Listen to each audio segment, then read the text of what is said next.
Well, good evening, everybody, and welcome to show number 148 of the Jimmy Palumbo Show. That's right. Show number 148, one Kenny Hill or one Anthony Rizzo for you young kids scoring at home. This is show number 148. Now, we're trying something a little different here, but nothing that's going to rattle anybody's cage initially. We're going to be making more changes as we go along. Certain things won't change. I'll still be a pompous ass. And behind the glass, of course, my producer, Dave Sturchio from downtown Mattawa, New Jersey, will be still here helping me out. And even though he's in mourning right now, he's like being out of wake at Gosling. Because his beloved Cowboys took a beating this weekend. But we're going to try some different things as the weeks go by, especially in the next 3 or 4 weeks. We're going to try to fool around and make things cool. And that's it. Oh, so Dave Sturchio. Well, look, you're a big Cowboy fan. It's just, you had a bad night. I mean, this was very Ray Rice. This was very Ray Rice-esque. Yeah, no, I did feel like I was getting dragged into an elevator and beat the shit. No offense. That was a terrible joke. But, they picked a hell of a day to not show up. It was a combination, of course, we'll get into it a little bit later for sure in detail. It's just one of those things. Listen, bottom line is the Packers played 100 out of 100, and the Cowboys played 60 out of 100, and it just fell behind, and you just can't recover from that. But we're going to get more into detail into Dave's wake process and his morning skills. But, we have to get back to our show here, of course, the way we initially started. And I usually grab a baseball card. Those of you scoring at home, I have a huge stack of baseball cards in a rubber band. I don't really look through them. I just grab them. Sometimes they're Yankees. Sometimes they're not. There's usually a Yankee connection. I look for it anyway. And this is an old card, actually, a 1969 card. But might remember this guy. You might anyway. It was very interesting. I thought he was much better than he was, but in reality, he was really good. And that would be Mr. Andy Messersmith. Now, the funny thing about this guy, he played 12 years. He was 130 and 99, had an ERA, okay? Dave, you follow baseball. Sure. His ERA was 2.86. Oh, so he's a trillionaire in today's day and age. Yeah, he's making more money than God right now. Right? Style right now. He started 295 games. He only played for the Angels, Dodgers, Atlanta, the Yankees, and then back to the Dodgers. There were some weird things. Like in 74, he went 20-6. So he was one of the premier pitchers in the league that year. In 71, he was 20-13. He batted 240 in 74, which was like, this is like a young Ohtani. I mean, he also has, this is going to blow you away. And normally I love looking at, this is why baseball is just better than all the other sports. It really is. He has, for stupid shit like this. Like football stats are just not as fun. I don't know why, they're just not. He has the 6th lowest ERA for a certain amount of pitchers of anyone since 1920. In other words, his whole career, his ERA is, a lot of guys suck at the end. Like he has the lowest ERA of pitchers with so many starts who pitched for 10 years, whatever the hell the stat is. Is he in the Hall? He's not in the Hall of Fame, is he? No, he's not. When he got to the Yankees in 78, he was 0-3 with 5.64 ERA, 5 starts. He was born in Jersey, actually, Tom's River, that blew me away. And he moved when he was 5. Here's what he's really known for. And I remember this now as a young little kid. He's really known for, he's with the Angels, got traded to the Dodgers, and he wanted that reserve clause thing was still going on. It wasn't free agency. And he just wanted to renegotiate. He wanted to stay with the Dodgers.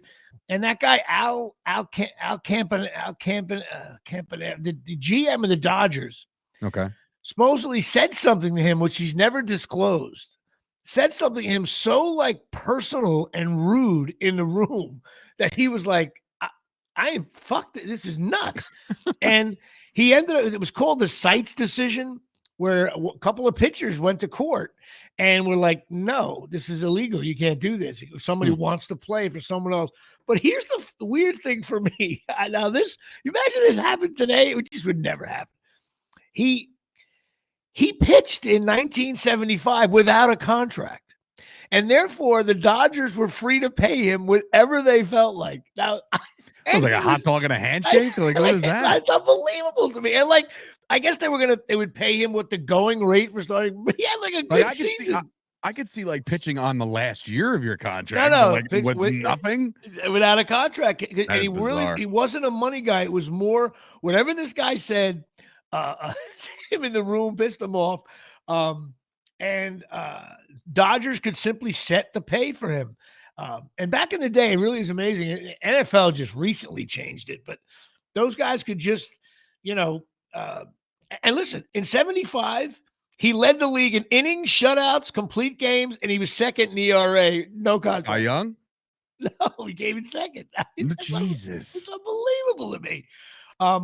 What ended up happening to him, he ended up, the players thought he would, the fans and stuff thought he was just a greedy guy, wanted more money, because he ended up signing a big contract with the Yankees and even another one with Atlanta.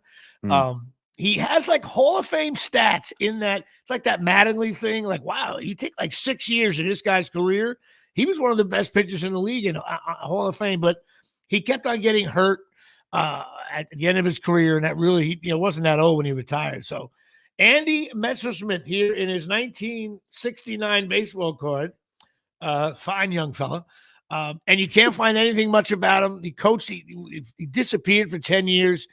And then he ended up coaching like at a community college, baseball players, and he loved it because he would just like teach baseball and stuff like that.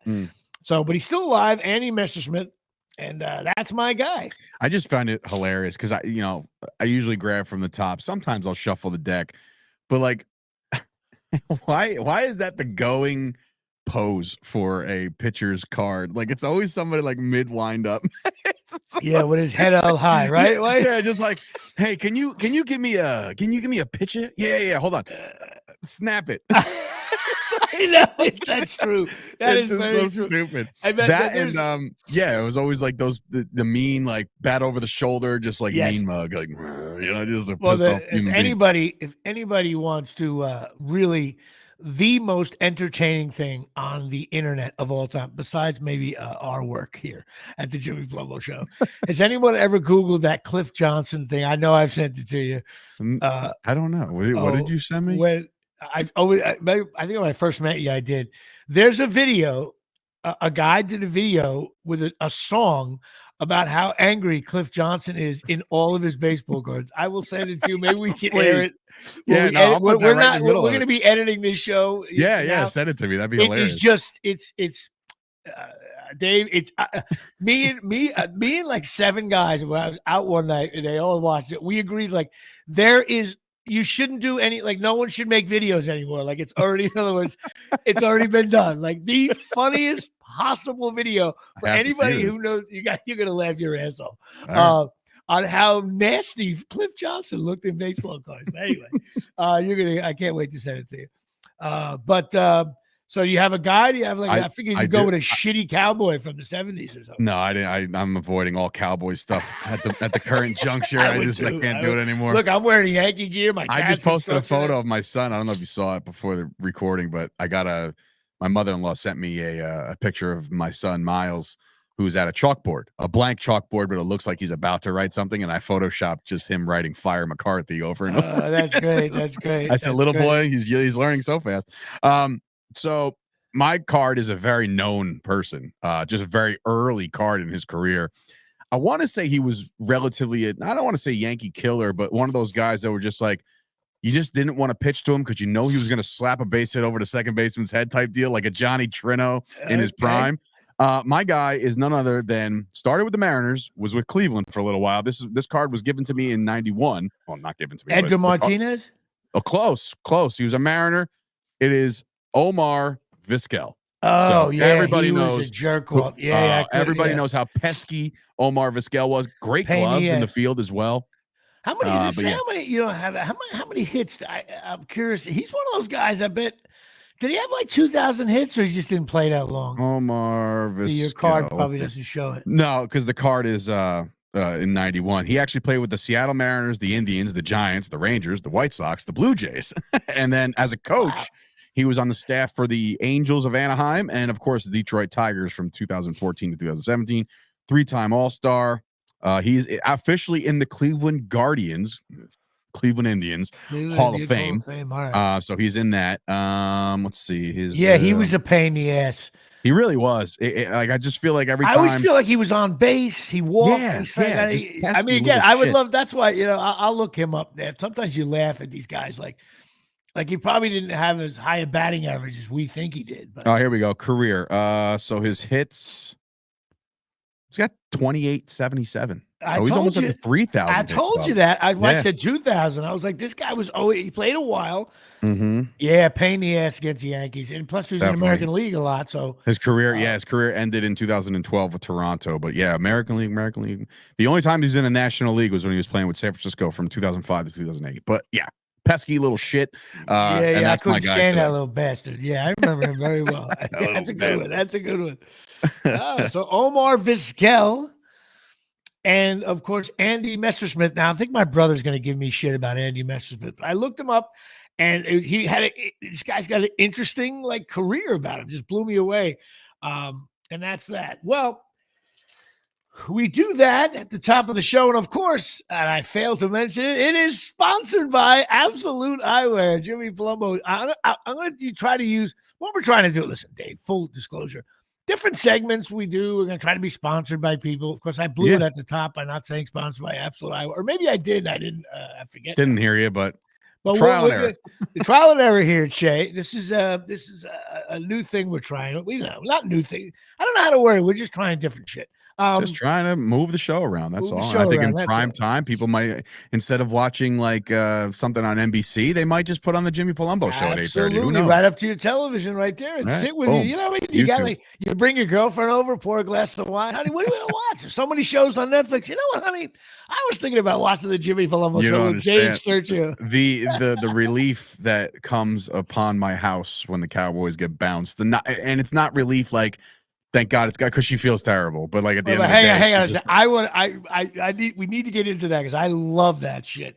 I just want to. I really do. I'm going to bring it up right away. But I do want to mention I had tragedy at the Patreon level, Dave. Tragedy.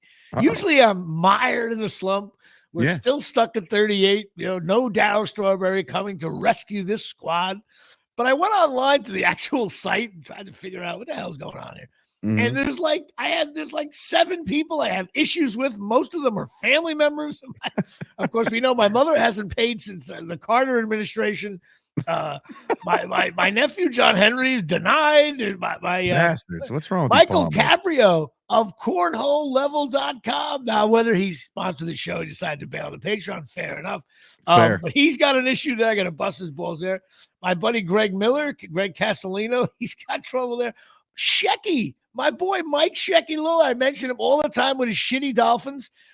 He has issues with Patreon. Who else?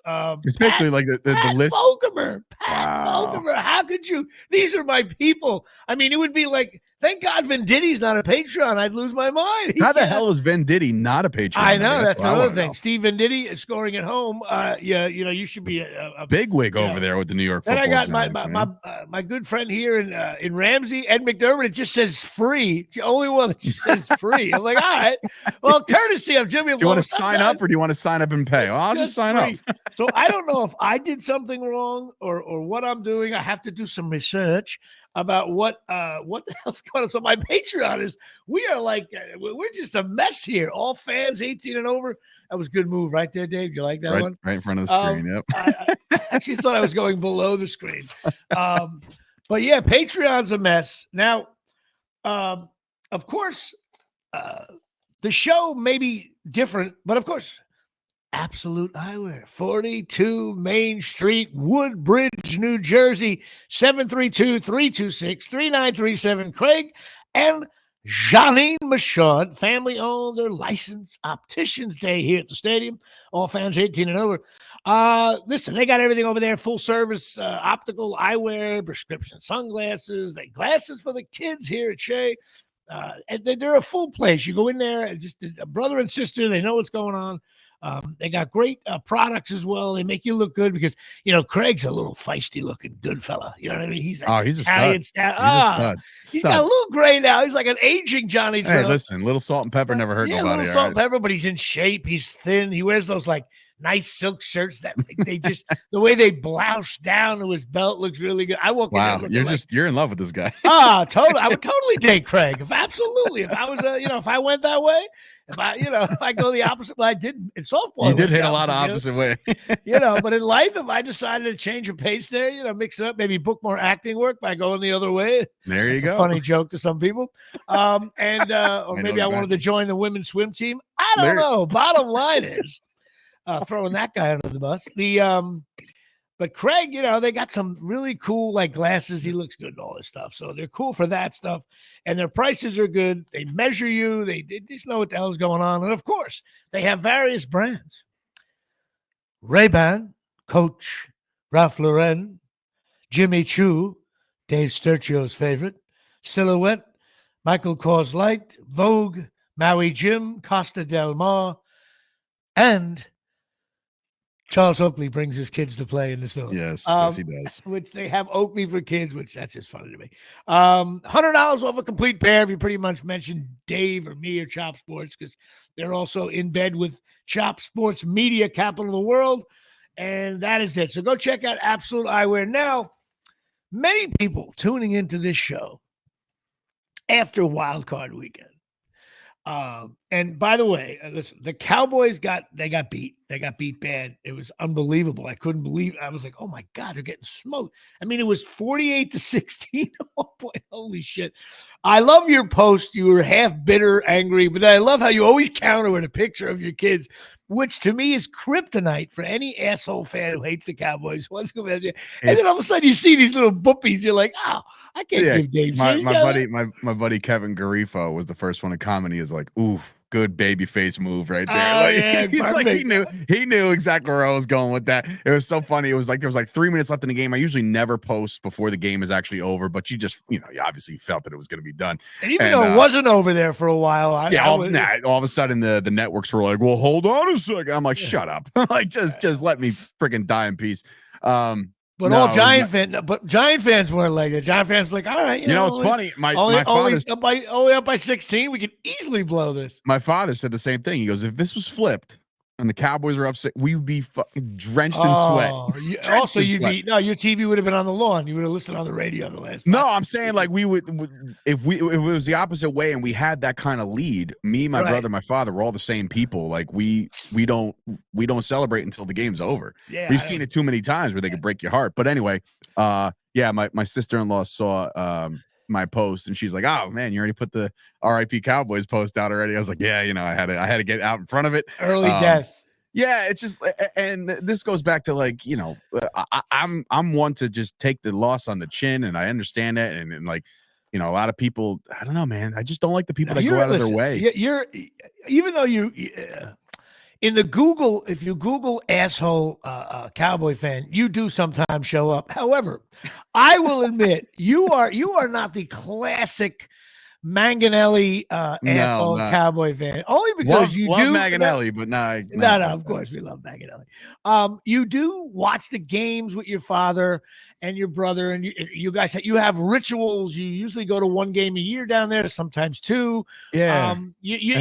I consider you a pure Cowboy fan. You're not the guy at the bar like the boys. Like, you're a real Cowboy fan. Like, my buddy James Kanowitz is that way. So like Joe Covino, those guys, like you guys are regular. Covino is very hard in that team. He'll be the first one to tell you, like he's the kind of guy like they're not going to win with this guy. They're not going to win with this guy. It's just not going to happen. I'm just like, nah, don't worry about it. We'll be all right. But can't talk him off a ledge. It's just you're a real Cowboy fan, and you're also in this stupid podcast world we live in, and and you do talk about you get very defensive of like Dak and these guys and all these different stuff. Sometimes you get a little pissy about the Cowboys. You do. I don't like having a conversation or an argument with people who don't know what the hell is going on. Meaning, like as soon as the game was over, the Fire McCarthy people were out there, and I understand that completely. because you could fire a coach anytime. That also right? seems to be a new trend in the. I don't remember. Yeah, well, Maybe I'm old. Going into the game, they said like McCarthy's going to be judged this year based on the last game that they play. Like you can do all the wonderful things that you've done in the course of the 3, 12-5 seasons in a row, but when it comes to the bright lights and the prime time and the playoff, and you just fucking you can't you just collapse. But my point was the whole time to trade Dak, trying to cut Dak. Like if you know how it works. They can't do that, so shut your mouths and just Same get thing with over the Daniel Jones thing. Like we got to get rid of him. Guys, no, the guys are all pro. They literally ranked him second team all pro this year. You want to just trade? Guess what? I'm here to tell you, if you've watched the Giants or you've watched the other teams that lost their starting quarterback this year, these guys don't grow on trees, Jimmy. No, they don't grow on trees. You got to stick with what you got, and you got to try to build around them. I agree. What I did like as a football fan, if you want to be judging the Cowboys, to me it really looked like the Packers came in and punched the Cowboys in the face, and it was like Dak, CeeDee Lamb, who I still think is the best player in the league. It was like they started to like whoa, they were rattled and I figured, okay, let's get a little drive going, and McCarthy, I think if the Cowboys had scored first, maybe the game would have been maybe not. I don't know. No, Jimmy, that's the truth. And the guy Love, who had a great second half of the season, can't deny it. He was making some passes. I was like, wow, this guy's just having a night, man. I was like, he was slinging the ball like underhand. He was like the opposite of John Starks in Game 7. You know what I mean? Exactly like he was hitting everything. And I was then once, the one thing about the NFL, and Dave, you know this, it's a week-to-week league. The difference in talent, everybody listen, the Giants stink and the Cowboys are a very good team. And you would say, oh, the difference in talent is and all of a sudden you break it down position by position, and it's not as much as you think. It's like, to me, it's like 2 backups and 3 starters are the difference. Take a CeeDee Lamb, maybe a backup offensive lineman that rotate the talent level, and all of a sudden the game the Green Bay Packers smelled blood in the water, and they're all NFL players, and nobody lasts long. And it's another thing. Average NFL players, 3.5 years? These guys are making big money for a short period of time. They're focused. It's once a week. You don't play like baseball Monday, Tuesday, Wednesday, Sunday. It's like the game is on. It's the playoff, and the Packers just got in that classic mode of, hey, they were loose. They were loose. And they was like happy to be there. It's an emotional game, and I'm sure on the sideline it was like, hey, you know what? We can beat these guys. And that was it. And the Cowboys are historically, within the last couple of years, they are not a good come from behind team. They're just not. When they win their games, they're up 10 early and they coast, right? And then they like what they did to the Giants. Then there's a pick 6, and then there's a block field. There's a lot of things that just roll their way. Nothing rolled the Cowboys' way the other day, and now they're just now there's questions, and who's going to coach, who's going to quarterback, who's this, that, and the third. This McCarthy thing, I only know from Chris Gucci, your partner in crime there at Chop Sports. He told me, Tim, this guy McCarthy, man, he stinks. I'm like, he does. But you know what? He's a good. If you look at the game, he shit the bed with the Packers many times in the playoffs. Yeah, think about it. Think and about now he's Rodgers. shit the bed with the Cowboys in the playoffs. I mean, it's so hard to judge a guy, but it's kind of like the lawyer has a case that this guy shits the bed after January 1st every time. I mean, he's got one Super Bowl in which he won it in Dallas, right? As the Super Bowl was there that year. Right. And it's like, people forget, like they look at Aaron Rodgers, a guy like Aaron Rodgers as one of the greatest to ever do it. And I wholeheartedly agree with that. But he got 1 ring out of all that success, all those numbers, all those big games, all those come from behind win. And he got 1 ring. And then, in the history of football, I'm about to say something classic. This is Jimmy coming off the couch now. Mm-hmm. I think in the history of playoff coaches, he has lost more playoff games that his team was favored in the game. Would you say that? He's got to be up there. It's definitely a possibility. When he lost with the Packers were good. They were, and they lose at home. He loses at home a lot. He loses games that he's favored in. I have to look that up. I don't know if it's possible. I mean, just look at this year alone. Like they were favored in the Packer game last year. I believe they were road favorites. They beat the Bucks, but then they were dogs to the Niners and lost that one. But then like the year before that with the whole Dak snap thing, which was weird, they were favored in that game. So like historically and in with the the Cowboys Packers, run, with the Packers, I'm pretty sure they had to be dude, they favored in a were lot of those walking games. they were walking into the playoffs every year as the 2 or the 3 or the 1, seeds for the Packers. So yeah, I'm assuming he was favored in a lot of those games. A lot of guys like get in the playoffs a lot. Like Tomlin gets beat in the playoffs a lot. The Steeler guy. We'll get to that in a second. But I don't think I don't think he was favored in a lot of those games though. No, because Tomlin's the kind of guy that would go at 9-7 and sneak in. There was a couple years where he was banging, beating the door down and just coming in the playoffs and going to take over. But there's a couple times he scratched the claw to get in, so you're not favored.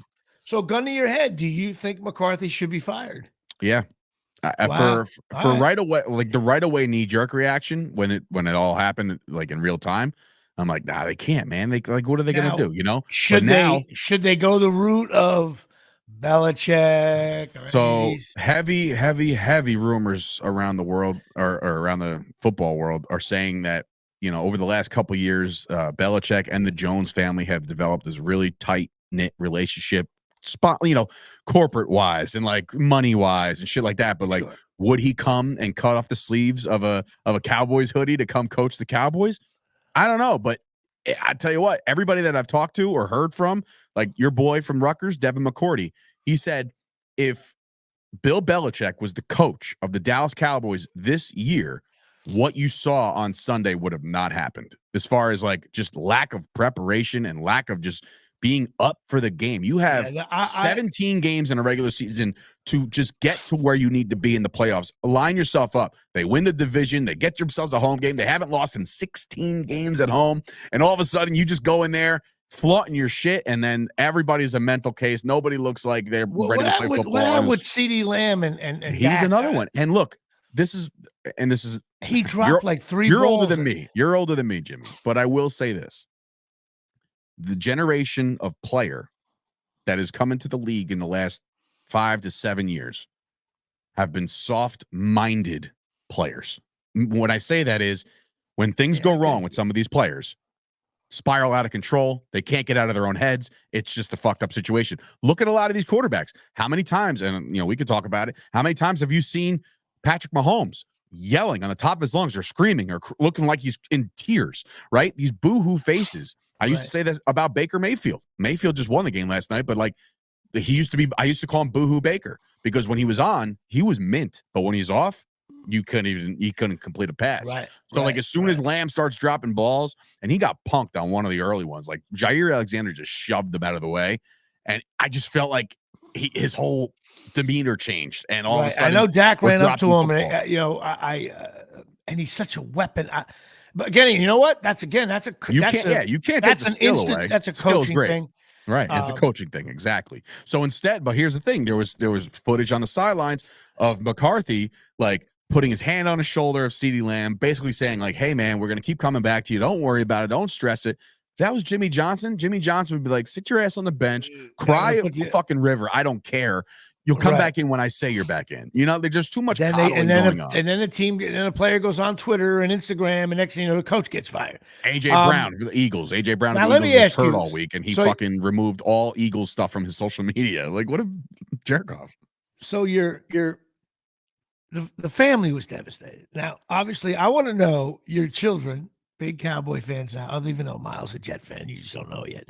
And you come home, your wife, like what? When you got now, obviously you didn't go out drinking and all that stuff, did you? No. I watch all the games with my dad, and this time for the first time. When you got home, was your wife like, honey, are you okay? Well, she was with me. The whole family went to my father's house. So like we were all together. And how did your kids handle like scurrying around your legs, like, oh, daddy's not happy now? Yeah, I mean, there was a lot. Like my daughter, who's 4, is starting. I can't say learning the game, but she understands. It's so funny. You'll think this is adorable and something that maybe your daughter would have said too at her age. But she goes to me. She goes, "Are the Cowboys winning?" I said, "No, honey, they're not winning. In fact, they're getting beat pretty bad right now." She's like, "Aw." Right, but then she'll look at the TV. She goes, "Which one are the Cowboys?" I said, "It's the team in the white." She goes, "Oh, well, he hit that guy in the green. Just hit him." I was like, "Well, that's what you have to do in football." And she goes, "Well, that's not very nice." Yes, like, my daughter has done stuff like that. I was like, she's gonna think like, don't touch the quarterback. You know what I mean? Like, but no, the kids they took it. They took it well. It was funny because I said to her at the end of it, I said, listen, I was like, Grandpa never gave me a choice in the matter, right? Like he just put me in front of the TV. You're a Cowboys fan. I'm a Cowboy. This is how it's gonna be. I looked at her and I said, I'm going to do what Grandpa did and not give you a choice. You're going to have to go through this and realize that there's ups and downs to this shit. And then I look at Miles and he just looks at me and I'm just like, Miles, you may have free reign. I don't know. I don't know if I can ruin 2 kids. I'm not sure yet. Well, so we'll see. I do know. The only thing I can relate to, my daughter, through the grace of God, she doesn't really watch football, but she's into Rutgers.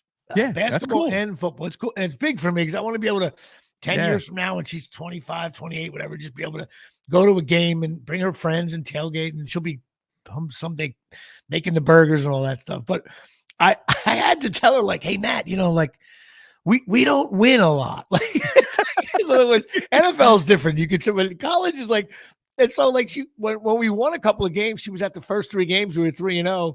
I was like, literally like, Dad, do you understand what happened? A game occurred and we had more points than the opponent. Yeah. I was like trying to break it down. Like, yeah, because sometimes she gets confused. Dad, which way are we going? Because for some reason, the Big Ten, everybody has red colors. So we never play like red against the white. It's always like red against. By the like, way, shout out to the Packers who were wearing yellow towels, and if you dropped one, you thought there was a flag. Annoyed my soul. I'm like, come that should have been banned. I blame the NFL. I was like, that can't be legal. What's to stop somebody from just dropping it on purpose and the quarterback seeing something yellow on the ground, like, oh, it's a free play. Agree. I'm just going to go back and drop back and see what happens. Couldn't agree with you more on that one. I think most fans agreed on that. But I get it. Your kids were. The family was okay. Overall, my dad finally said to me, though, he said, every year, Jimmy, I'm a Cowboys fan, so I haven't won shit in almost 30 years. But usually when the Cowboys get bounced, he sees how distraught I am. And he's like, hey, listen, next year we'll do this. We'll get this. We'll get that. It'll be all right. Next year we'll be okay. All right. Yeah. My dad this year says, I'm hugging him, leaving. I was like, hey, he cuts me off. He goes, don't give me that next year bullshit. I said, Dad, you don't understand. And a lot of people don't understand this about me. The only thing I want, and I know this is going to sound silly, I don't need a dynasty. I don't need this fucking 7 rings before I'm dead. I want one more. Right. And I want that one moment to embrace with my dad and my brother and my family. Just have that one big fucking group hug. So I told my dad, I was like, look, I just want one, Dad, before this is all said and done. Right. And he goes, well, you only got a couple years left. Jesus Christ, you morbid motherfucker. Like, Jesus. I know. He's like, me and my brother sit at Rutgers games sometimes. And my brother, who's 5 years older than me, and, we're still relatively youthful, but he's like, hey, Jimmy, like, we may not get there. And it's like, what do you mean? I'm like, then you realize, like, after a while, you start having a little health issues. It's tough to get up the stairs. All of a sudden, I'm like, so me and him, when we stayed at the Michigan State game, when Michigan State imploded this year with 8 minutes ago, we were like 2 12-year-olds like, hey, it's going our way. This is not. I remember the Louisville game, Rutgers, very well. Like it was yesterday. Me too. And I remember I was living in LA at the time, and all my LA friends like, oh, yeah, your team's doing all right. I'm like, no, you don't understand. We're 9-0. Of course, they lost the last like 5 in a row after that. But still, you smell it. It's why it's fan. Now, first of all, you must say to yourself, thank God you have a wife and 2 kids. Because if you were just out right now at Packy's Pub or whatever, I said you would have gotten a fight with guys. That's what I'm going. That's why I refuse to go out when my team's playing. Like now, if you want to tell me, hey Dave, what are you doing Saturday night for the Packers 49ers? I'll go. I'll watch the game. Well, fuck it. I don't care. Well, but I haven't been out for a Cowboys game in 7 years now. That's funny. That's good. I'm glad you do that. That's more important than going to hang out with your asshole friends in Woodbridge. I agree. But the other thing is, of course, for me, the Giants are shitty. So when your teams, this is what's so sad about fanship. When your teams suck, and you're a Yankee fan, Nick fan, you take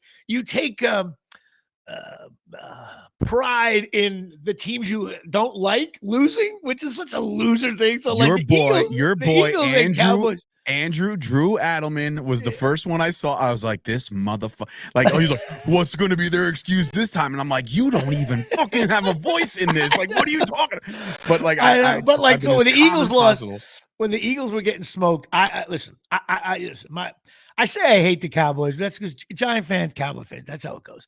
But the Eagles now, who have not always been great, this coach of the Eagles. I'm sorry, this guy. The Jimmy Johnson era used to get to me because, like Tom Landry, we didn't mind him. He was like a respectful guy. He'd show up at your dad's weight kind of guy. But like Jimmy Johnson yelling and screaming, I hated the Oklahoma coach when he pretty Barry much. Switzer, yeah, Barry Switzer. What did he do? Just showed up every day. No, he won a Super Bowl somehow. I was, I know somehow really, and he took Jimmy Johnson's team and won the Super Bowl basically. Yeah. But this guy on the Eagles I just don't like he rattles my cage. He does as a Giant fan. But sadly, we haven't beaten the Eagles in like 19 years. They smoke us. So this year, when we finally smoked them at the end, which was a clear sign, when you lose to the Giants heavy, you got hull damage. Specifically before the season ends. Right. And you with division on the line, technically. Yeah, technically. So I don't have any love for the Eagles going down. So now I'm one of those Giant fans. Cowboys and Eagles left. Like, let's enjoy the NFL playoffs because I don't really. And then I realized I was rooting for the Steelers a little bit last night because my buddy Tommy's a big Steeler fan. I love the fact, like, any of these anti-Tomlin fans, like, shut up. This guy, like, once again, I feel like the Steelers they don't grow on trees, man. No, they just don't. And you need guys like Chris Gucci was the quarterback for the Steelers last night. Who the fuck is that guy running around? Mason Rudolph, bro. Yeah, Maya Rudolph fires he still has the dent in his forehead from when fucking Myles Garrett hit him with a helmet. Yeah, so I don't know the whole thing, but I don't really know. The Steelers lost a tough game. I guess the Rams-Lions game, it was great for the Lions. I guess I'll root for the Lions. To win it all, it's hard not to root for either of those NFC teams, man. The Lions and the Bucks. If the Bills get in, I'll root for them because that town come on, man. They lost 8 Super Bowls. They just need I'll root for the Bills. The 49ers, I'll never warm up to, and the Ravens. Since I went to a Super Bowl loss. Oh, by the way, Dave, you think it's painful you haven't won anything in 27 years? If the Cowboys go to a Super Bowl and you lose, that's a different kind of pain. That's like forever pain. Well, there is no next year. It's like but your Super Bowl loss was followed by in the next 11 years. You got 2.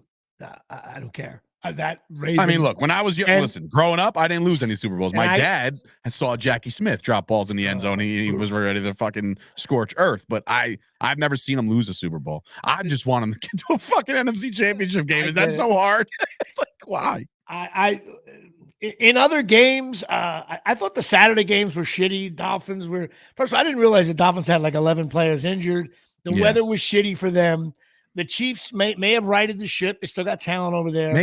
Jimmy, make that make sense. They postponed the game in Buffalo because of snow, but they're gonna let them play in like legitimately dangerous temperatures on Saturday night. What are you doing? There was a guy on ESPN over the weekend that pretty much came on the air and said, "I know the purest NFL games are played, but he's like, I'm sorry, there was just no way an event could be held in that area. Like, supposedly, Dave, the winds were blowing sideways up and down. Dude, there was no police could get there. You can't. Listen, that was a good cancellation of the game, man. You can't have. Yeah, of course. There was like 4 feet of snow. It was 8 degrees.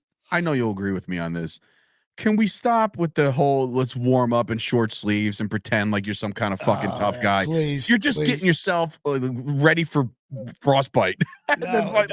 You're a moron. It's actually stupid. I know they had doctors on saying, "Hey, if you're not dressed right, look out." But no, I think the Bills cancellation was a good thing.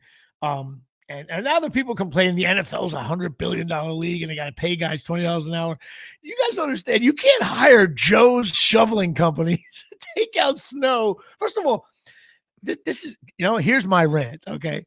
You ever it's easy to clear a driveway, right? Mm-hmm. When you live in New Jersey, right? Sure. What's a pain in the ass? The steps with the railings. You got to get in. Ding, ding, ding, ding. You got to go over the top of the railing. fucking a stadium. You're with a shovel. You're hitting the seats. What a fucking pain in the ass.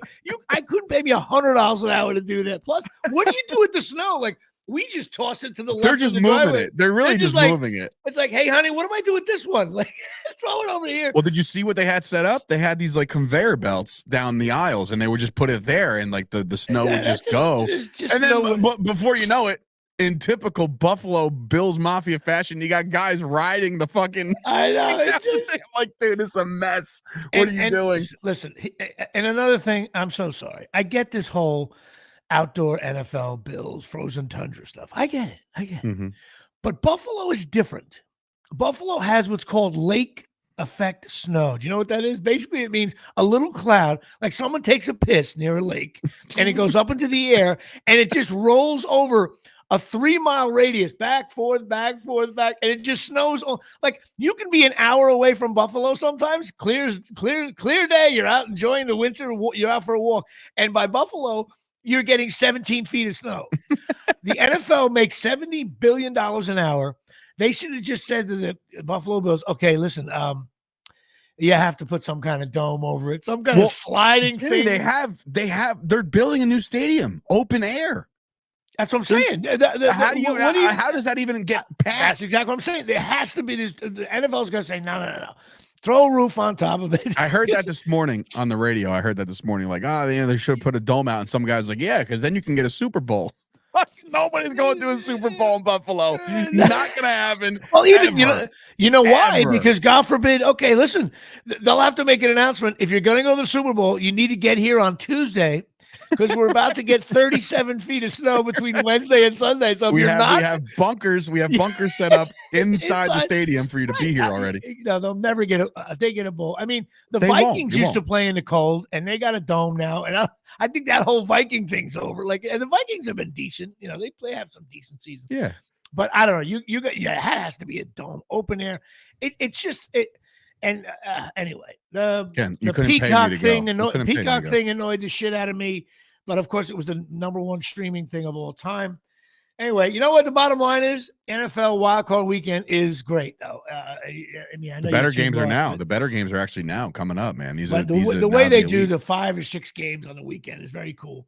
I think they should do. I'm just going forward. I know they had to postpone the Pittsburgh game, but if you broke it down 2-2-2, I think that's perfect. I honestly like the fact that there was 2 games yesterday to watch on a wild card weekend instead of making it 3, that might be a 3-1. permanent. Maybe that might be a permanent fix. Could be. I do know. Finally, Flacco looked like me and DJ's last year in Belmar.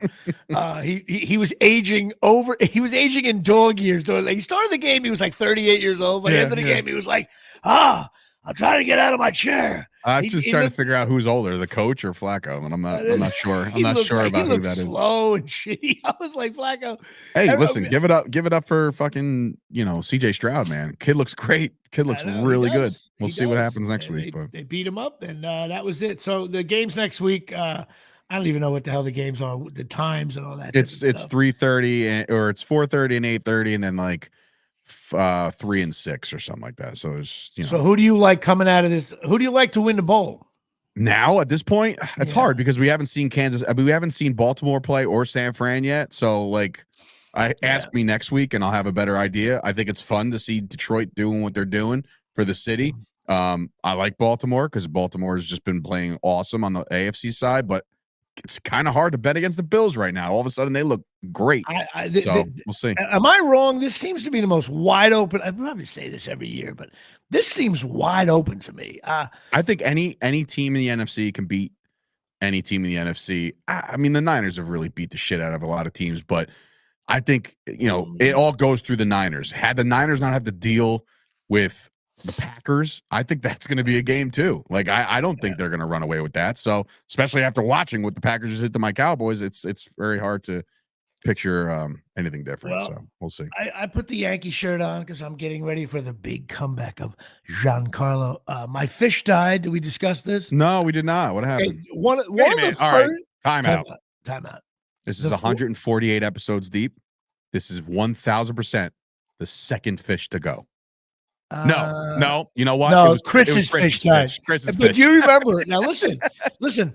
Those of you that are writing the history of Chop Sports Media, one of the funniest moments I think of all time, and go back and look at it was an early Jimmy Palumbo episode or an early Dave and Chris show. I forget what the fuck we were doing. You had like a little camera there and one light at the very beginning, like literally week one. I was in the middle between you guys. We were just doing our thing, kind of what we're doing now. And then out of nowhere, Chris just said, "Oh, weekend, my fish died." And yeah, the whole thing got shut down. Remember, you went, "Oh."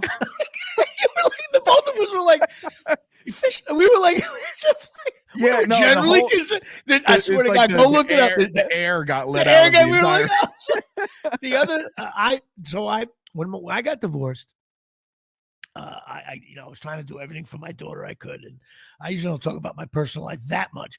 But we'll get a fish. I was overcompensating, that kind of thing. And so my daughter has the ability to pick out unbelievably ugly betta fish at Petco. Like that. What about this one here? It's got all kinds of colors, orange and green. Can I have that like off pink, invisible looking thing? Okay. So we bought the first one, which I think we called it Betty Boop or something, Betty or something. I forget what the hell we called the damn thing. And this thing, like right away, just wasn't living in this fish. I knew right away. It was like, I'm not doing this. I was in a very comfortable little small bowl of Petco. I was being fed well. Now I'm in this. What is this? And he died after like 3 months. We had to have a burial. I buried him underneath. I gave him a rock with a little Rutgers insignia on the rock. So we go pick out another fish. Okay. And this time I got better rocks on the bottom that were more colorful because I was like trying to overcompensate. God damn, she picked out another ugly fish. This fish was ugly, right? And I named it Sullivan because I just love that name, Sullivan. And I put it out. Okay, so this will be about a month, and then I'll shut this whole thing down. Let me tell you something.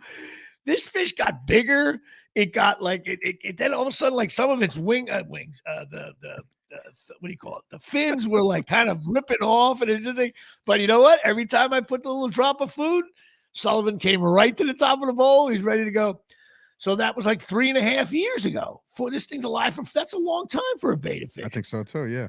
But I did notice in the last 6 weeks that the Knicks wanted to talk it over because this fish was like underneath that little hut, and I would have to tap on the thing. And at first I'd go, "Oh shit, he's dead." Then he would come up and he didn't aggressively. He kind of just grabbed his food and went back down underneath. And I was like, I guess I'll go back. Right, whatever. And then one day I started to notice that he would freeze in the middle and just kind of like rotate around. And the next thing you know, I'd hit the thing and he would go, "Hey, what are you bothering me for? I'm sleeping here." Right. So my neighbors took him. I was away for a couple of days, and my neighbor was nice enough to take him. I said, "Listen, if he dies, it's okay. This fish is in trouble." He's not. He looks like Flacco.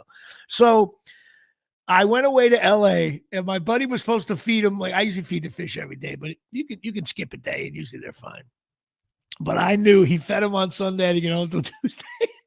And I came in, and Sullivan, that'll do it here. He was just, I was like, wait a minute. I even tried tapping it like, "Nah, he'll come around. He'll come around." And he didn't come around. And now my buddy, I call him a fish killer because he was the last person. I felt like I was on an episode of like Matlock or one of those Jack Klugman shows, Quincy. I was like, who was the last person to see the fish alive? It was my buddy Dave DeLisi. So he made me, he goes, "Take it out and freeze it in the bag." So I got my fish frozen in the freezer in the morgue. And we will have an official burial when my daughter comes here. And so I haven't, my fish died. And that's it. And that's part of the new segment of the show. What? Well, no. All right. On the real, I know we talked about a couple things. Obviously, we covered some of the playoffs, and we covered the tragic loss of your fish. But one of the things that I'm most interested in as the co-host / producer of this show, Jimmy, is how fucking long you've been in this fucking business known as Hollywood, right? So we're gonna do a segment called Jimmy's Credits. Because in any intro that you've ever told anybody, you've always said like, "Well, I got 100 plus," and so I'm like, "It's all right, you know what? 31 credits." Yeah, so I was like, you know what? The hell with that. We're gonna make sure everybody kind of knows, and I want to hear some funny stories from some of the stuff that you've done in your career.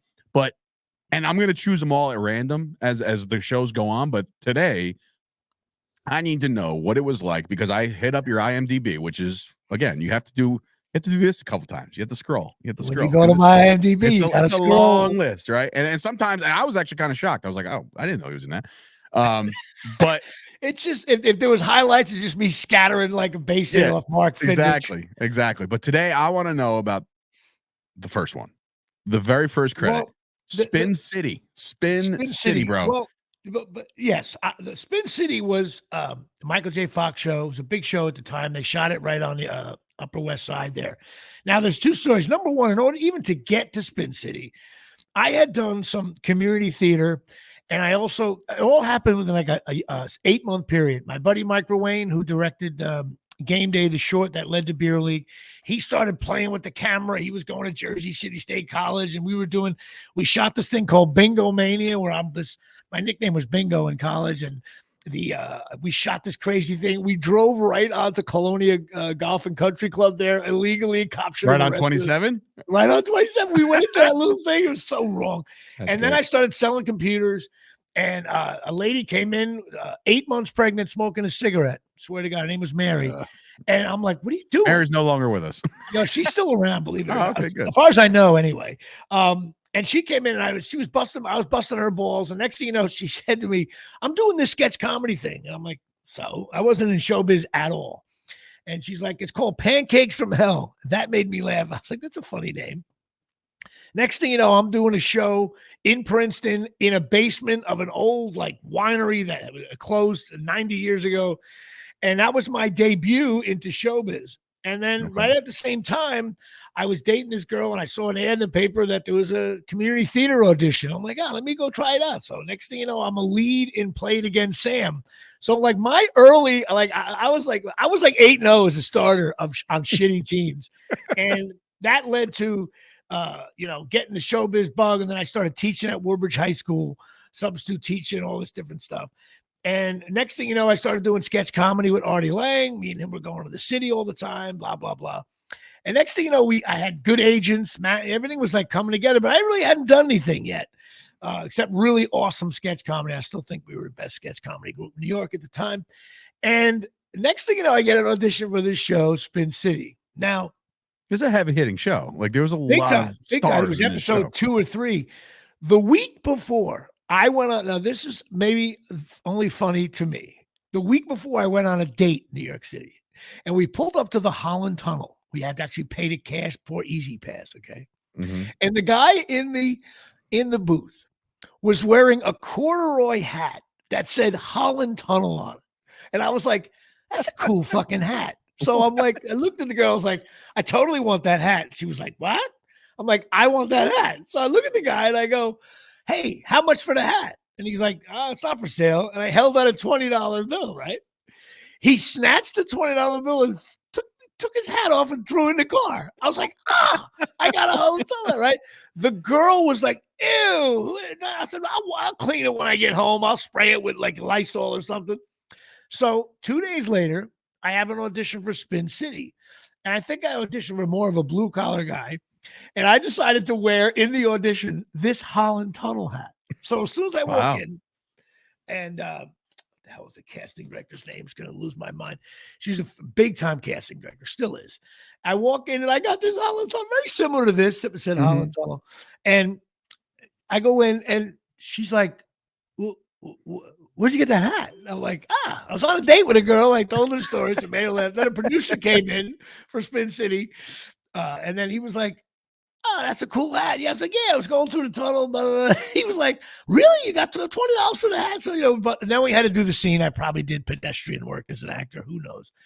Next thing you know, I get a call back, and the assistant from the agency is like, Jimmy, you got a call back for Spin City, and you have to wear that hat. Holy shit. So I go to that one. I booked the thing. Next thing you know, I booked the job. It shoots over by West 23rd Street over there, where the Titanic survivors came in on the Carpathia, and where they shoot Law and Order and all that stuff. And next thing you know, I'm on the set. Now, you got to understand, I was a rookie. I thought I was cool. Like, oh, I did Playing Against Sam at Playhouse 22 in East Brunswick. I was your classic guy who was not ready for this, the NFL, not for long, right? I didn't know where to go. I didn't know you're supposed to go to your dressing room. When they say, get ready, I just decided to act like I'm not going to say anything until somebody tells me, Jimmy, what are you doing? So I only had like 3 lines, but I had to do all this physical stuff with my finger. I had to hold up how many drinks he had, and it had to be timed just right. I couldn't do it like this. I had to be like this high. So I had to go like, it was crazy. So then they're like, okay, Jim, we're taking a break. And I'm like, all right, had to whatever they were doing. I didn't know where to go. I was just like, all right, I was behind the bar. Then like I just hung out behind the bar, this fake bar, right? And I'm like, they broke for lunch. All right. I just was like, all right. I'll just hang out here, look at my lines. And some guy's like, Jimmy, what are you doing? And I'm like, I just, I didn't know protocol. The guy's like, Jimmy, you actually really can't be on the set. You have to go. You can't be here. Sorry, sir. And an assistant comes over, a little PA kid, probably making only at the time $3 an hour. Is like, oh, I didn't bring you to your room. Next thing you know, I go to this room. It's a gigantic room. They have newspapers, coffee, sandwiches. I'm like, I've been here 6 hours already. I'm standing behind a bar like a fucking bartender, which I was playing. And the cool thing about that was when you start out in showbiz or even your podcasting, you know, the whole deal. All you're trying to do, really, besides your love of entertaining people, you're just trying to legitimize yourself. Like, am I really doing this? Right. So right at the same time, we were doing Live on Tape at NBC, but that never aired. So I only 20 of my family members got to see that taping. I saw it. And so, by the way, we're going to be putting Live on Tape stuff on the air soon on YouTube. Yeah. But the thing was, like, it's not the world. You know what I mean? And next thing you know, I booked the Spin City. And next thing you know, it hasn't aired yet. I think it was in like September of 1996. Jesus Christ. And all of a sudden I'm like, but there was no internet like the way it is now and social media. I was like, hey, I'm going to be on Spin City. And let me tell you something. I was sitting at home. I had my DVR, the tapes ready to go and all that stuff. And when that show aired, man, like the Aunt Vicky's, the Aunt Angela's, the people, my dad's friend, the guy at the card with, like, everybody's like, oh, I saw your kid. I saw your kid. I saw your kid. So it was like the first booking on a TV show, Screen Actors Guild. I still get residuals to this day. No shit. I probably get about maybe $100 a year from Spin City. That's a pretty long time ago for one on a show that's not even on now. I don't even know where it is. Yeah, I don't even know where you can find it. I got to meet Michael J. Fox, and here's what's weird about being on the set. I thought he was fidgety, right? Oh wow. So, okay. Wow. Now I thought I'm sitting there, and I'm like, look at this guy, and he was a little bit of a type personality, very aggressive, very but I don't want to say bossy boots, but he was the man. You know what I mean? That's cool. I get it. But he was fidgety, and I'm like, there was a guy next to me, an extra, and I just was like, that dude seems like he's all coked up. And he goes, I know, I've been saying it all morning. He looks like, I'm like, yeah. I'm like, in my head, I'm like, maybe Michael J. Fox is a cokehead. You know, I'm saying all this stuff in my head. You know what I mean? Right. Of course, I don't know, maybe 5 years later, breaking news, Michael J. Fox has Parkinson's, and I'm like, I said, I thought he was coked up. He's drug free. He's drug free after all. I was happy. I'm like, I'm so glad you're not on. I was going to send him a note on Instagram. I'm so glad you're not on coke. But but he couldn't have been. He was very sweet in his own way. All he wanted was, when he came off the stage, he wanted a cigarette. So there was a PA there, and he would come off and she would have to like get the cigarette out. He was like, no, have the cigarettes ready to go. So he came back off stage, and he had like a minute or 30 seconds, right? Or 40 seconds, whatever it was. He'd come off the stage, and now she had the cigarette out with the lighter ready to go. He was like, no, have them lit. So then he comes off, and she has one, and then the one like didn't. He was like, listen, when I come off the stage, I want a cigarette. Make it happen. She had like 5 lit cigarettes already like half an inch down, and she was going on and on. Next thing you know, he came in. He was like, takes a cigarette, and he looks at us. We were sitting in this, had a couple chairs and behind the stage, and he's like, I know I look like a jerk, but all I want is a cigarette. I don't ask her to do anything else. I'm not going to ask her to get me sandwich. She's not going to get coffee. All I want is this. So throughout the day, she must have burned through 60 packs of cigarettes because the other ones would go bad. She'd throw them out. She'd get them there. I felt bad for this girl. I felt like saying, tell him to get his own fucking cigarette. That kind of thing. But then I realized that he only had like 45 seconds because he had to get back on. You know what I mean? Yeah. And he just wanted a couple of quick hits. And I'm like, I get it. My buddies are smokers and they're like, Jimmy, I love that. I want my cigarettes ready to go. But when that show, that was a big, when that show aired, that was a big, did that show kind of, I mean, yeah, you got the bug by doing the live on tape and then you're actually getting on TV. Did that like, all right, this is what I want to do forever type deal? Well, yeah, then I knew I was like, you know what? Again, this happens. And I've talked about this. A lot of actors, I'm not your actor that talks about the work and the truth of the words that come out of my mouth. I go by like, yeah, Michelle Pfeiffer threw me a 103-mile-an-hour fastball and I slapped it over the second baseman's head, made the turn, and that's all I did. I swear to God, I don't say this cocky. I'm just like, I've been on these things with these major people, and no one goes, oh my God, that player stinks. He's like, oh, who's that guy? Like I made like a nice snap. The guy kicked it. We won the game. Like I pride myself in like being, I don't know how good I am, but whenever I'm on a set with some big fucking people, I do it down and out. And Prescott throws me, I catch it, I step out of bounds, get my 2 feet in, first down. Then you don't see me for 7 games, right? But like, you know what I mean? So it's frustrating. I tell people all the time, and if this sounds wrong, maybe it is. If I'm a regular on a TV show, okay, and the TV show's a semi-hit, now believe me, I want to be a regular on a show. I don't care who watches. If it's one of those bad shows, that show's on 8 years. Yeah, and Jimmy now owns 3 houses because of that, right? That's what I want. Right. But if I am on a show that's like a hot show, This Is Us, or Louder Milk, which is hot now, and Reaper, all these like shows like, ooh, Reacher. Oh, so Reacher, good. whatever the fuck it is. Right? So good. You know what, dude? And the nomination goes to, I swear to God, I'm like, if I get to do this every day, I'll be like rolling out back to pass. Time to I could see you playing. Have you watched Reacher?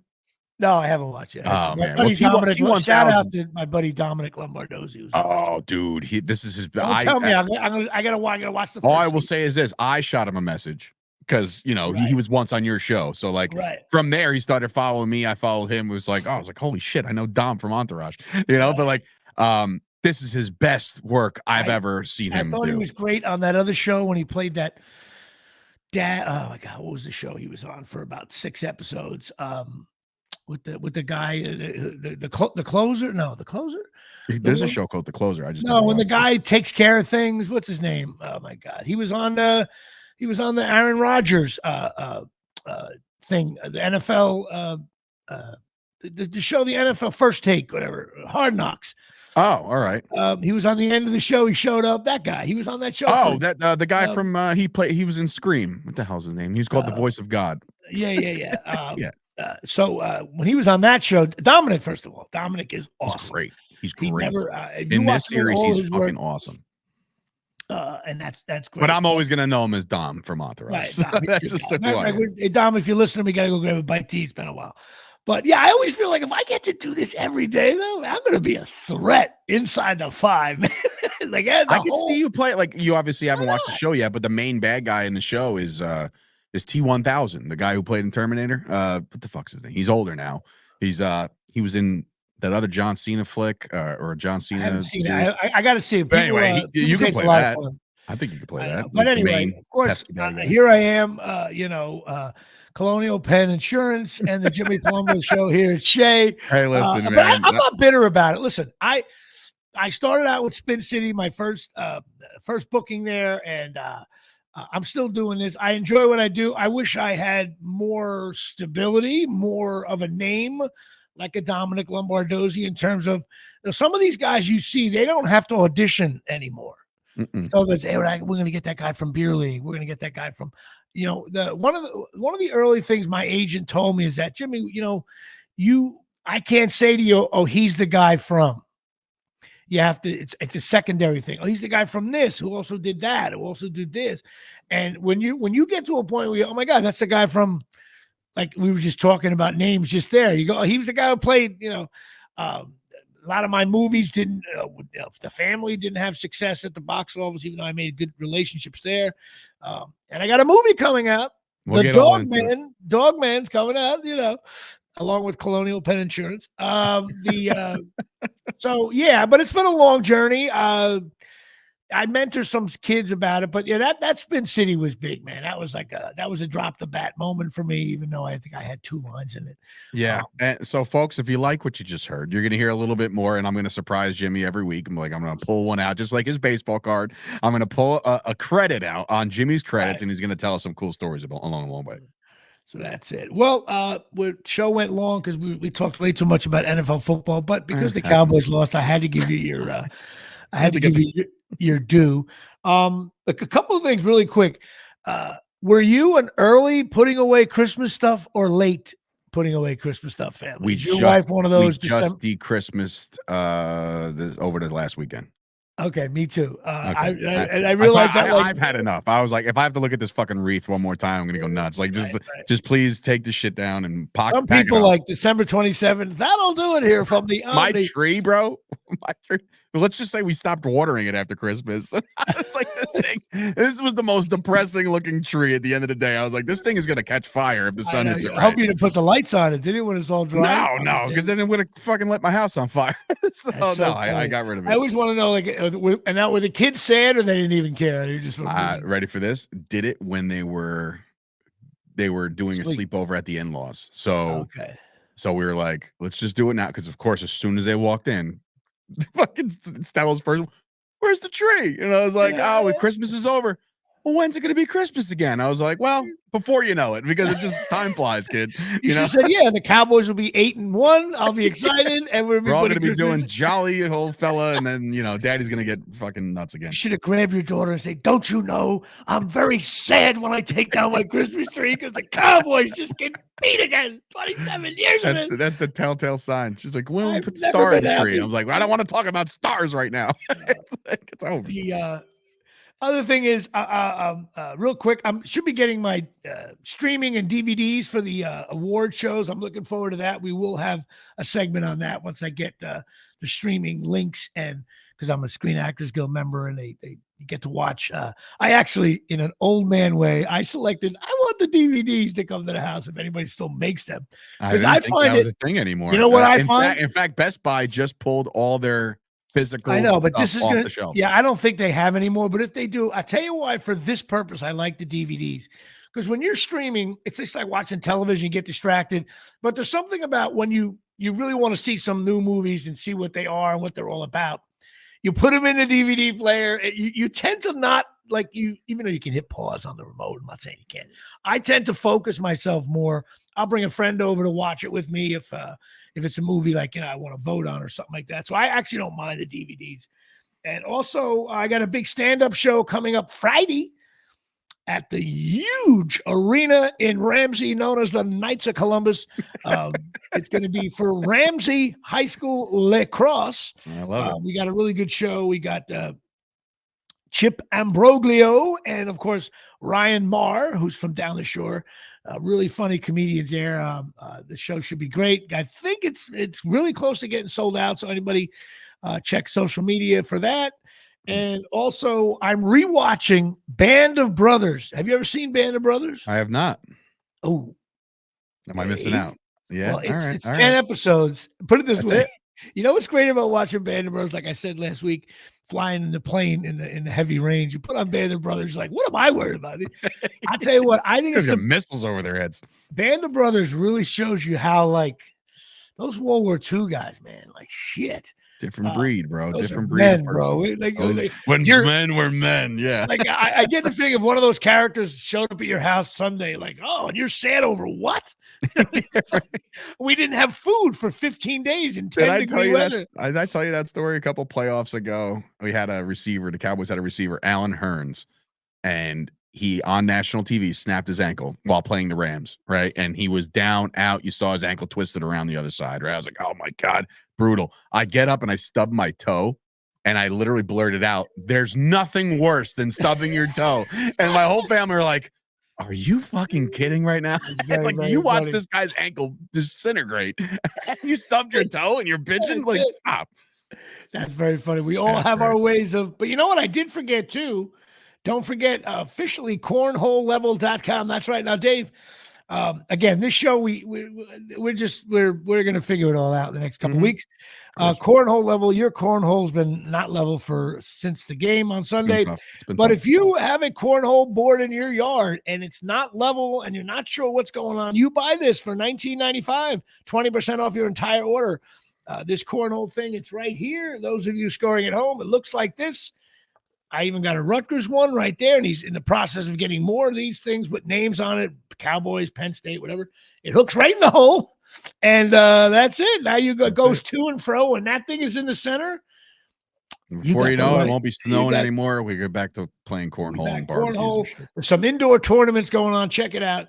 And, of course, we can't go another day without mentioning another thing we forgot to do. I love this show. ChasingMiracles.com here from the Omni. These are patches. They're stem cell patches, immediate effect in repairing your body and anything that's wrong with it. It gives you more energy, better sleep. It's non-invasive, no needles. As soon as you go to ChasingMiracles.com, there's a phone number right there. You can call up, talk to Donna and Tommy. And Dave's pointing down to the new graphic scenario here at Shea. And it's going to be real good. Check these things out. They're great. Plus, Donna and Tommy are just good people to have in your life. They're very supportive of people in the arts, and they're just good people. That's the way it is. And, of course, another sad man, my buddy Tommy Plinio, who owns Pine Tar Bar and Grill. His Steelers lost the shitty game. That's right. He's bummed about that. And plus, I think he's bummed too. The Eagles lost. Like, he's a bar owner. He's like, Jimmy, I hate the Cowboys and the Eagles, but you know what? Cowboy fans show up. Packs the place. Yeah. Eagle fans, because he's down in the Jersey Shore. They're down there. The Niners represent well, so he should still be all right. No, but it's not local. It's not. It doesn't matter. The Niners are a very American. Not New Jersey. The Niners. I know a lot of Niners fans. I know a lot of Niners fans, actually. I do. In this area, as much as Giants, Jets, Eagles, and Cowboys? No. But I'm saying, like, don't think all is lost by the Cowboys and Eagles getting bounced.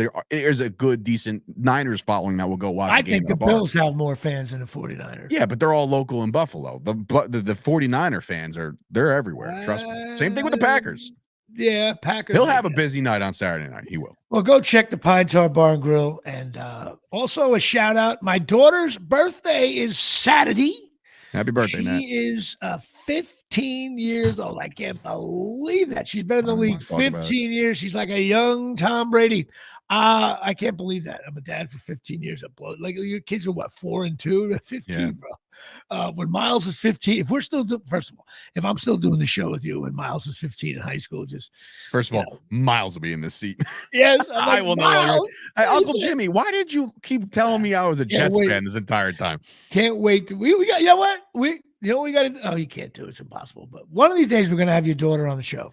Sounds good. Get her to say some fun things. But also, check out the Pine Tar Bar and Grill in Forked River.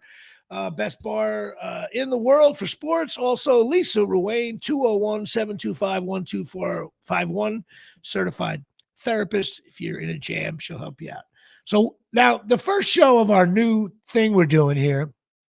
So we can just talk about what we're doing, right? Basically, we're taping this show now. We're going to air it. Wednesday nights, 8:30. 8:30. We'll air it there. I'll be able to engage on with the people watching, whoever chooses to watch. And we're going to be able to add some graphics and some add-in things as we go along. Yeah. This is we didn't really get a chance. We just kind of decided to do this a couple days ago. So for next week, the segments will be a little bit more set up better. That's what we're trying to do. And I just added the Keep Chopping, my Jeter thing. I was on the cover of Rutgers magazine over there, which that's my new studio setup here. The best part is your friend coming over, helping you hang it. We were doing the testing and shit. I was like, oh my God, what the fuck is going on? My boy Dave DeLisi came over. He had no idea what he was doing. What are we doing here? But all right, a little bit of a long show, but that's okay. And good luck to everybody. And that's about it. All right, bro. Sounds good.